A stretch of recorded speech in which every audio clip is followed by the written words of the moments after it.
ക്രിസ്തുവിലുള്ള പ്രിയപ്പെട്ട സഹോദരി സഹോദരന്മാരെ, ദൈവവചനം സംഖ്യയുടെ പുസ്തകത്തിനുള്ള വായന 21 അധ്യായം 1 മുതൽ 35 വരെയുള്ള വാക്യങ്ങൾ. പിച്ചള സർപ്പം. ഇസ്രായേൽ അത്താരിം വഴി വരുന്നെന്ന് നെഗേബിൽ വസിച്ചിരുന്ന കാനാന്യനായ അരാദിലെ രാജാവ് കേട്ടു. അവൻ ഇസ്രായേലിനോട് യുദ്ധം ചെയ്ത് കുറേ പേരെ തടവുകാരാക്കി.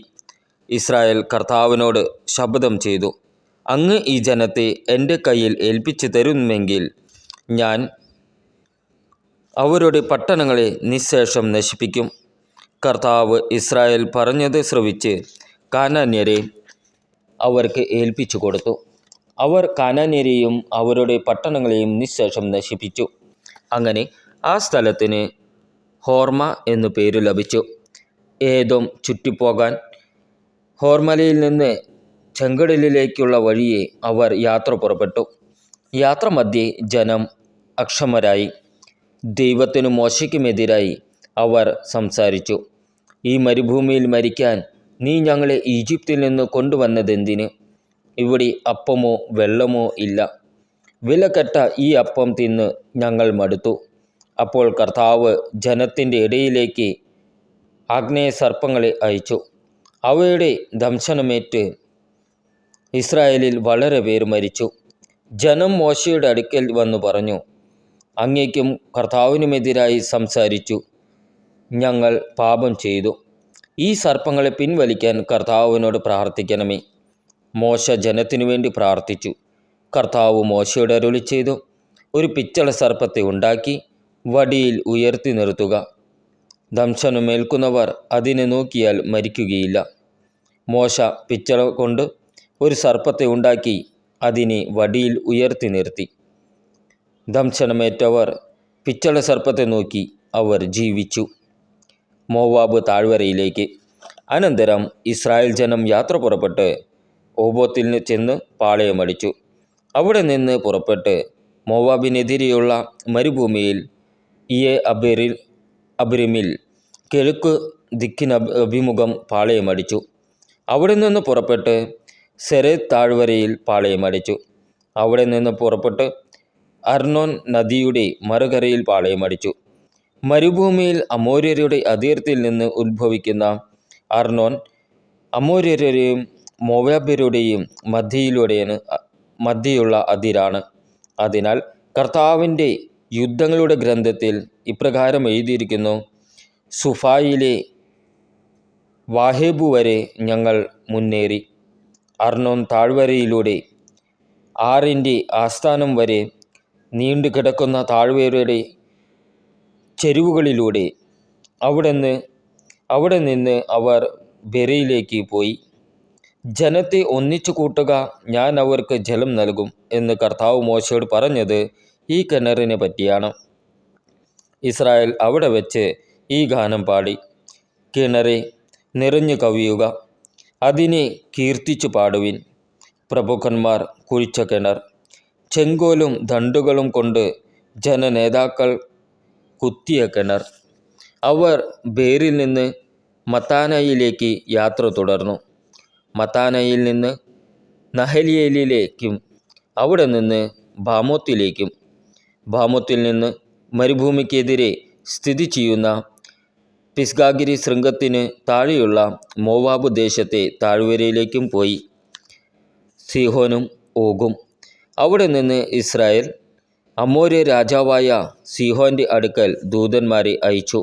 പറഞ്ഞു, നിങ്ങളുടെ ദേശത്തിലൂടെ കടന്നു പോകാൻ ഞങ്ങളെ അനുവദിച്ചാലും ഞങ്ങൾ വയലുകളിലോ മുന്തിരിത്തോട്ടങ്ങളിലോ കടക്കുകയില്ല. കിണറുകളിലെ വെള്ളം കുടിക്കുകയുമില്ല. നിങ്ങളുടെ അതിർത്തി കടക്കുവോളം ഞങ്ങൾ രാജപാതയിലൂടെ തന്നെ യാത്ര ചെയ്തു കൊള്ളാം. എന്നാൽ തൻ്റെ ദേശത്തിലൂടെ കടന്നു പോകാൻ സീഹോൻ ഇസ്രായേലിനെ അനുവദിച്ചില്ല. അവൻ തൻ്റെ ജനത്തെയെല്ലാം കൂട്ടി ഇസ്രായേലിനെതിരെ മരുഭൂമിയിലേക്ക് പുറപ്പെട്ടു. യാഹാസിൽ വെച്ച് ഇസ്രായേലിനോട് യുദ്ധം ചെയ്തു. ഇസ്രായേൽ അവനെ വാളിനിരയാക്കി. അർണോൻ മുതൽ യാബോക്ക് വരെ അമോന്യരുടെ അതിർത്തി വരെ വ്യാപിച്ചു കിടക്കുന്ന അവൻ്റെ ദേശം കൈവശപ്പെടുത്തി. യാസേർ ആയിരുന്നു അമോന്യരുടെ അതിർത്തി. ഇസ്രായേൽ ഈ പട്ടണങ്ങളെല്ലാം പിടിച്ചെടുത്തു. ഹെഷ്ബോൻ ഉൾപ്പെടെയുള്ള അമോര്യരുടെ എല്ലാ നഗരങ്ങളിലും ഗ്രാമങ്ങളിലും അവർ വാസമുറപ്പിച്ചു. ഹെഷ്ബോൻ അമോര്യ രാജാവായ സീഹോൻ്റെ നഗരമായിരുന്നു. അവൻ മോവാബിലെ മുൻ രാജാവിനോട് യുദ്ധം ചെയ്ത് അർണോൻ വരെയുള്ള അവൻ്റെ ദേശമത്രയും പിടിച്ചടക്കിയിരുന്നു. അതുകൊണ്ടാണ് ഗായകർ പാടുന്നത്: ഹെഷ്ബോനിലേക്ക് വരുവിൻ, അത് പുതുക്കി പണിയുവിൻ, സീഹോൻ്റെ നഗരം പുനഃസ്ഥാപിക്കുവിൻ. എന്തെന്നാൽ ഹെഷ്ബോനിൽ നിന്ന് അഗ്നി പ്രവഹിച്ചു, സീഹോൻ പട്ടണത്തിൽ നിന്ന് അഗ്നിജ്വാലകൾ മോവാബിലെ ആർപട്ടണത്തെ വിഴുങ്ങി. അർണോൻ ഗിരികളെ അത് വലയം ചെയ്തു. മോവാബെ, നിനക്ക് ദുരിതം, കെമോഷ്നി നിവാസികളെ, നിങ്ങൾക്ക് നാശം. അവൻ തൻ്റെ പുത്രന്മാരെ അഭയാർത്ഥികളും പുത്രിമാരെ വിപ്രവാസികളുമാക്കി അമോര്യനായ സീഹോൻ രാജാവിന് നൽകി. നമ്മൾ ഹെഷ്ബോണിൻ്റെ സന്തതികളെ ദീബോൻ വരെ സംഹരിച്ച് മെദേബ വരെ അഗ്നി കൊണ്ട് അവരെ നമ്മൾ നശിപ്പിച്ചു. അങ്ങനെ ഇസ്രായേൽ അമോര്യരുടെ ദേശത്ത് താമസമാക്കി. രഹസ്യ നിരീക്ഷണം നടത്താനായി മോശ ആളുകളെ യാസേറിലേക്ക് അയച്ചു. അവർ ഗ്രാമങ്ങൾ പിടിച്ചടക്കുകയും അവിടെയുണ്ടായിരുന്ന അമോര്യരെ ഓടിച്ചു കളയുകയും ചെയ്തു. പിന്നീട് ഇസ്രായേൽക്കാർ ബാഷാനിലേക്കുള്ള വഴിയിലൂടെ യാത്ര ചെയ്തു. ബാഷാൻ രാജാവായ ഓഗ് തൻ്റെ സകല ജനത്തെയും കൂട്ടിവന്ന് എദ്രയിൽ വച്ച് അവരുമായി ഏറ്റുമുട്ടി. കർത്താവ് മോശയോട് അരുളി ചെയ്തു: അവനെ ഭയപ്പെടേണ്ട, അവനെയും അവൻ്റെ ജനത്തെയും ദേശത്തെയും നിനക്ക് ഞാൻ വിട്ടു തന്നിരിക്കുന്നു. ഹെഷ്ബോനിൽ വസിച്ചിരുന്ന അമോര്യ രാജാവായ സീഹോനോട് ചെയ്തതുപോലെ നിങ്ങൾ അവനോടും ചെയ്യണം. അങ്ങനെ ഇസ്രായേൽക്കാർ ഓഗിനെയും അവൻ്റെ പുത്രന്മാരെയും സകല ജനത്തെയും ഒന്നൊഴിയാതെ കൊന്നൊടുക്കി അവൻ്റെ ദേശം കൈവശപ്പെടുത്തുകയും ചെയ്തു. സംഖ്യയുടെ പുസ്തകത്തിനുള്ള വായന 22-ാം അധ്യായം 1 മുതൽ 41 വരെയുള്ള വാക്യങ്ങൾ. ബലാക്കും ബാലാമും. ഇസ്രായേൽ യാത്ര തുടർന്ന് മോവാബ് സമതലത്തിൽ ജോർദാൻ അക്കരെ ജെറിക്കോയുടെ എതിർവശത്ത് പാളയമടിച്ചു. ഇസ്രായേൽ അമോര്യരോട് ചെയ്തതെല്ലാം സിപ്പോറിൻ്റെ മകൻ ബാലാക്ക് കണ്ടു. സംഖ്യാബലത്തിൽ മികച്ചു നിന്ന ഇസ്രായേലിനെ മോവാബ് ഭയപ്പെട്ടു. അവരെ പ്രതി അവൻ ഭയചകിതനായി. മോവാബ് മിദ്യാനിലെ പ്രമാണികളോട് പറഞ്ഞു: കാള വയലിലെ പുല്ലു തിന്നുന്നതുപോലെ ഈ നാടോടികൾ നമ്മെ വിഴുങ്ങിക്കളയും. സിപ്പോറിൻ്റെ മകൻ ബാലാക്ക് ആയിരുന്നു അക്കാലത്ത് മോവാബ്യരുടെ രാജാവ്. അവൻ അമാവിൻ്റെ ദേശത്ത് യുഫ്രട്ടീസ് തീരത്തുള്ള പെത്തോരിലേക്ക് ദൂതനെ അയച്ച് ബയോറിൻ്റെ മകൻ ബാലാമിനോട് പറഞ്ഞു: ഈജിപ്തിൽ നിന്ന് ഒരു ജനത വന്ന് ഭൂമുഖം മൂടിയിരിക്കുന്നു. അവരെനിക്കെതിരായി പാളയമടിച്ചിരിക്കുകയാണ്. അതിനാൽ നീ വന്ന് എനിക്ക് കീഴടക്കാൻ സാധിക്കാത്ത ഈ ജനത്തെ ശപിക്കുക. എങ്കിൽ അവരെ ഇവിടെ നിന്ന് തോൽപ്പിച്ചോടിക്കാൻ എനിക്ക് സാധിച്ചേക്കും. നീ അനുഗ്രഹിക്കുന്നവൻ അനുഗ്രഹിക്കപ്പെടുന്നു, നീ ശപിക്കുന്നവൻ ശപിക്കപ്പെടുന്നു എന്ന് എനിക്കറിയാം. മോവാബിലെയും മിദ്യാനിലെയും പ്രമാണികൾ പ്രശ്നദക്ഷിണയുമായി യാത്ര തിരിച്ചു. അവർ ബാലാക്കിൻ്റെ സന്ദേശം ബാലാമിനെ അറിയിച്ചു. ബാലാം അവരോട് പറഞ്ഞു: ഈ രാത്രി ഇവിടെ താമസിക്കുക. കർത്താവിൻ്റെ അരുൾപ്പാടനുസരിച്ച് ഞാൻ നിങ്ങൾക്ക് മറുപടി തരാം. അങ്ങനെ മോവാബിലെ പ്രഭുക്കന്മാർ ബാലാമിനോടുകൂടി താമസിച്ചു. ദൈവം ബാലാമിന് പ്രത്യക്ഷപ്പെട്ട് ചോദിച്ചു: നിന്റെ കൂടെയുള്ള ഈ മനുഷ്യർ ആരാണ്? ബാലാം ദൈവത്തോട് പറഞ്ഞു: മോവാബ് രാജാവായ സിപ്പോറിൻ്റെ മകൻ ബാലാക്ക് അയച്ചവരാണിവർ. അവർ പറയുന്നു: ഈജിപ്തിൽ നിന്ന് ഒരു ജനത വന്ന് ഭൂമുഖം മൂടിയിരിക്കുന്നു. നീ വന്ന് എനിക്ക് വേണ്ടി അവരെ ശപിക്കുക. എങ്കിൽ യുദ്ധത്തിൽ അവരെ തോൽപ്പിച്ചോടിക്കാൻ എനിക്ക് കഴിഞ്ഞേക്കും. ദൈവം ബാലാമിനോട് അരുളി ചെയ്തു: നീ അവരോടുകൂടി പോകരുത്, ഈ ജനത്തെ ശപിക്കുകയും അരുത്, എന്തെന്നാൽ അവർ അനുഗ്രഹീതരാണ്. ബാലാം രാവിലെ എഴുന്നേറ്റ് ബാലാക്കിൻ്റെ പ്രഭുക്കന്മാരോട് പറഞ്ഞു: നിങ്ങൾ സ്വദേശത്തേക്ക് മടങ്ങിപ്പോകുവിൻ. ഞാൻ നിങ്ങളോട് കൂടെ വരുന്നത് കർത്താവ് നിരോധിച്ചിരിക്കുന്നു. മോവാബ് പ്രഭുക്കന്മാർ തിരിച്ചു ചെന്ന് കൂടെ പോരുവാൻ ബാലാം വിസമ്മതിക്കുന്നു എന്ന് ബാലാക്കിനെ അറിയിച്ചു. ബാലാക്ക് വീണ്ടും അവരെക്കാൾ ബഹുമാന്യരായ കൂടുതൽ പ്രഭുക്കന്മാരെ അയച്ചു. അവർ ബാലാമിൻ്റെ അടുക്കൽ വന്ന് പറഞ്ഞു, സിപ്പോറിൻ്റെ മകൻ ബാലാക്ക് അപേക്ഷിക്കുന്നു, ഒരു കാരണവശാലും എൻ്റെ അടുക്കൽ വരാതിരിക്കരുത്. ഞാൻ നിനക്ക് ബഹുമതികൾ നൽകാം. നീ എന്തു പറഞ്ഞാലും ഞാൻ ചെയ്തു തരാം. വന്ന് എനിക്ക് വേണ്ടി ഈ ജനത്തെ ശപിക്കുക. ബാലാക്കിൻ്റെ സേവകരോട് ബാലാം പറഞ്ഞു, ബാലാക്ക് തൻ്റെ വീട് നിറയെ വെള്ളിയും സ്വർണവും എനിക്ക് തന്നാലോ? എൻ്റെ ദൈവമായ കർത്താവ് കൽപ്പിക്കുന്നതിൽ കൂടുതലോ കുറവോ ചെയ്യുക എനിക്ക് സാധ്യമല്ല. ഈ രാത്രി കൂടി നിങ്ങൾ ഇവിടെ താമസിക്കുവിൻ. കർത്താവ് കൂടുതൽ എന്തെങ്കിലും പറയുമോ എന്ന് അറിയട്ടെ. രാത്രിയിൽ ദൈവം ബാലാമിനോട് പറഞ്ഞു, ആ മനുഷ്യർ നിന്നെ വിളിക്കാൻ വന്നിരിക്കുന്നെങ്കിൽ എഴുന്നേറ്റ് അവരോടൊപ്പം പോകുക. എന്നാൽ ഞാൻ ആജ്ഞാപിക്കുന്നത് മാത്രമേ ചെയ്യാവൂ. ബാലാമിൻ്റെ കഴുത. ബാലാം രാവിലെ എഴുന്നേറ്റ് കഴുതയ്ക്ക് ജീനിയിട്ട് മോവാബിലെ പ്രഭുക്കന്മാരോടൊപ്പം പുറപ്പെട്ടു. അവൻ പോയതുകൊണ്ട് ദൈവത്തിൻ്റെ കോപം ജ്വലിച്ചു. കർത്താവിൻ്റെ ദൂതൻ വഴിയിൽ അവനെതിരെ നിന്നു. കഴുതപ്പുറത്ത് സഞ്ചരിച്ചിരുന്ന ബാലാമിൻ്റെ കൂടെ 2 ഭൃത്യന്മാരുണ്ടായിരുന്നു. കർത്താവിൻ്റെ ദൂതൻ ഊരിയ വാളുമായി വഴിയിൽ നിൽക്കുന്നത് കണ്ട് കഴുത വയലിലേക്ക് ചാടി. വയലിലേക്ക് തിരിച്ചു കൊണ്ടുവരാൻ ബാലാം അതിനെ അടിച്ചു.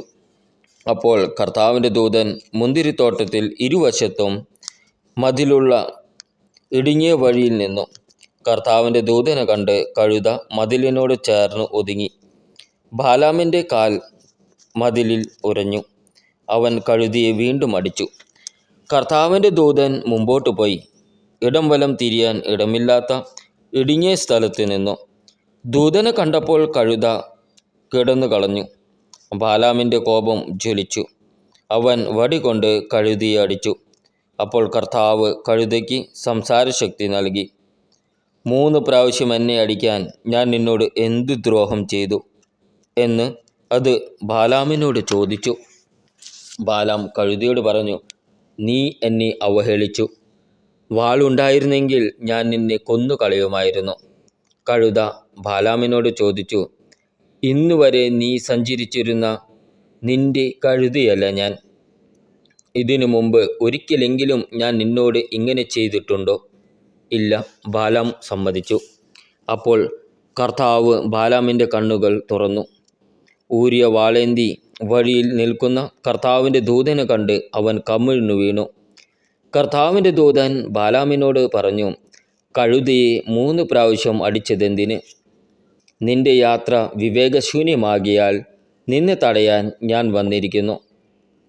ഈ 3 പ്രാവശ്യവും കഴുത എന്നെ കണ്ടാണ് തിരിഞ്ഞു പോയത്. അങ്ങനെ വഴി മാറിയില്ലായിരുന്നെങ്കിൽ തീർച്ചയായും ഞാൻ നിന്നെ കൊല്ലുകയും അതിനെ വെറുതെ വിടുകയും ചെയ്യുമായിരുന്നു. അപ്പോൾ ബാലാം കർത്താവിൻ്റെ ദൂതനോട് പറഞ്ഞു, ഞാൻ പാപം ചെയ്തു പോയി. അങ്ങ് എനിക്കെതിരെ വഴിയിൽ നിന്നത് ഞാൻ അറിഞ്ഞില്ല. ഇത് അങ്ങയുടെ ദൃഷ്ടിയിൽ തിന്മയെങ്കിൽ ഞാൻ തിരിച്ചു പോയിക്കൊള്ളാം. കർത്താവിൻ്റെ ദൂതൻ ബാലാമിനോട് പറഞ്ഞു, ഇവരോടുകൂടി പോയിക്കൊള്ളുക. എന്നാൽ ഞാൻ നിന്നോട് പറയുന്ന വചനം മാത്രമേ നീ പറയാവൂ. ബാലാക്കിൻ്റെ പ്രഭുക്കന്മാരോടുകൂടി ബാലാം പോയി. ബാലാം വരുന്നു എന്ന് കേട്ട് ബാലാക്ക് അവനെ എതിരേൽക്കാൻ രാജാവിൻ്റെ അങ്ങേയറ്റത്തെ അതിർത്തിയിലുള്ള അർണോൻ നദീതീരത്ത് സ്ഥിതി ചെയ്യുന്ന ഇർമോവാബ് വരെ ചെന്നു. ബാലാക്ക് ബാലാമിനോട് ചോദിച്ചു, നിന്നെ വിളിക്കാൻ ഞാൻ ആളയച്ചില്ലേ? എന്താണ് വരാതിരുന്നത്? നിനക്ക് ചിതനായ ബഹുമതി നൽകാൻ എനിക്ക് കഴിവില്ലെന്നോ? നിനക്കുചിതമായ ബഹുമതി നൽകാൻ എനിക്ക് കഴിവില്ലെന്നോ? ബാലാം ബാലാക്കിനോട് പറഞ്ഞു, ഇതാ ഞാൻ വന്നല്ലോ. എന്നാൽ സ്വന്തമായി എന്തെങ്കിലും പറയാൻ എനിക്ക് കഴിവുണ്ടോ? ദൈവം തോന്നിക്കുന്ന വചനമാണ് എനിക്ക് പറയാനുള്ളത്. ബാലാം ബാലാക്കുമൊത്ത് കിരിയാത്ത് ഹുസോത്തിൽ ചെന്നു. ബാലാക്ക് കാളകളെയും ആടുകളെയും ബലി കഴിച്ച് ബാലാമിനും കൂടെയുണ്ടായിരുന്ന പ്രഭുക്കന്മാർക്കും അതിൽ നിന്ന് കൊടുത്തയച്ചു. പിറ്റേന്ന് ബാലാക്ക് ബാലാമിനെ ബാമോത് ബാൽ എന്ന പൂജാഗിരിയിലേക്ക് കൂട്ടിക്കൊണ്ടുപോയി. അവിടെ നിന്ന് അവൻ ഇസ്രായേൽ പാളയത്തിൻ്റെ ഇങ്ങേയറ്റം കണ്ടു. നമ്മുടെ കർത്താവായ ഈശോ മിശിഹായ്ക്ക് സ്തുതി.